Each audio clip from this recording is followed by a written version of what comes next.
Matindi pala pangalan mo, no? Matthew. Mga anak ko, mga ganong pangalan eh. So tayo po ay bumababa na ngayon ng Baguio. At ang pag po ay, ito po, bumaba na rin ang pag. Kita nyo po yung tuktok ng Baguio ay punong-puno po ng pag. Bumababa na po ngayon. At tayo po umuulan na. Nandito na po tayo sa Marcos Highway. Pero ito po, ang motor po ay payapang bumabiyahe. Binubuntutan po si Pastor Jigs. Nasa na naman po si Boss Art. Si Boss Art po ang romerenda sa amin ngayon. Ang Good Samaritan po naming nakilala. Sagot na raw po ng Good Samaritan ang ano pang kulang pa. Ayan na po. So nakikita nyo po, papunta po tayo dyan sa tinatawag na cave, tunnel. Yan po, sa tunnel. Malapit na po tayo sa tunnel. At tinatalo ko po dito yung statwa ni dating Ferdinand Marcos Sr. Yung pinasabog po ng bomba, pero hindi na po makita sa anumang kadahilanan.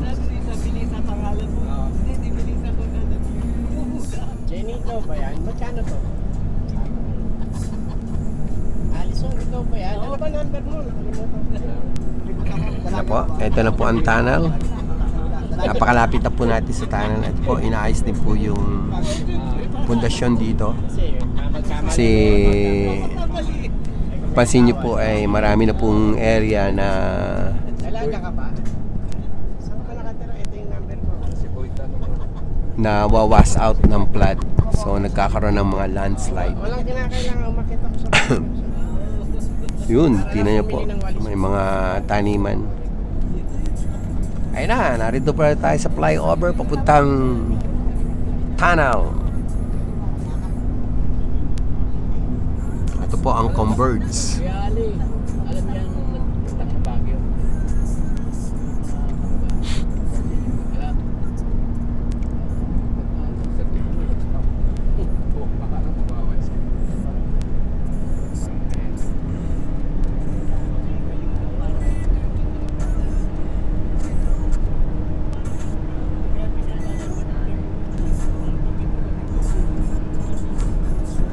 Hanggang tunnel po. Kukunan natin ang tunnel na to.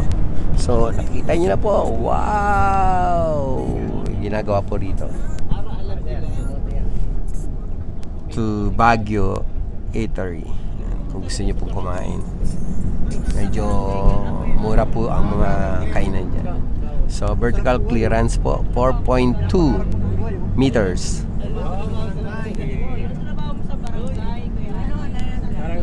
Barangay Tagay po. Yan. From here sa tunnel, overlooking po yung kabundukan. Sa labas niya eh. Yan. To God be the glory.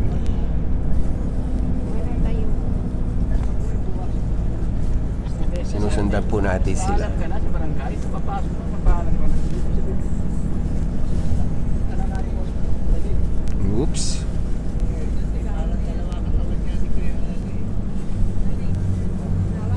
Ang ganda pong pagmasdan. Sa Espanya po, nako, napakaraming tunnel po doon na dadaanan mo. Ma-enjoy mo po yung mga tunnel sa bawat bundok na dadaanan mo. Tad-tad ng tunnel. So, ayun na po. Umuulan na po dito. Ayun po. Grabe na po yung pag. Napakaaga pa po pero napakadilim na rito. Kita niyo po yung pangatlong pasalubungan. Para mas mahaba dito, mas marami. Gulay pong karamihan. Dito, no? Walang kape-kape. Ayun po, nakita nyo na po. Kanina, maliwanag na maliwanag pa yung bundok na yan. Ngayon, wala na kayong makita. Talagang binalot na po ng pag at umuulan na po rito. So, yan po ang kalagayan ngayon dito sa aming pagbaba. Yan. Imagine mo ilang segundo lang, no? Nagbabago agad ng climate. Yan po. pang-apat po na dinaanan naming pasalubungan. Magugulat tayo ngayon pagbaba natin. Walang ulan. Nakahanger eh, no? Come again. Parang nagkalabisan. Poste. Parang So, yan po ang kagadapan ng climate dito ngayon sa ating pagbaba. Mamaya po magre-report na lang po uli ang inyong lingkod. Lagi ko po sinasabi, we love as one, we work as one, we serve as one, we win as one, and together as a nation, we heal as one. Yan po ang kalagayan ng panahon dito sa pagbaba namin sa Baguio City.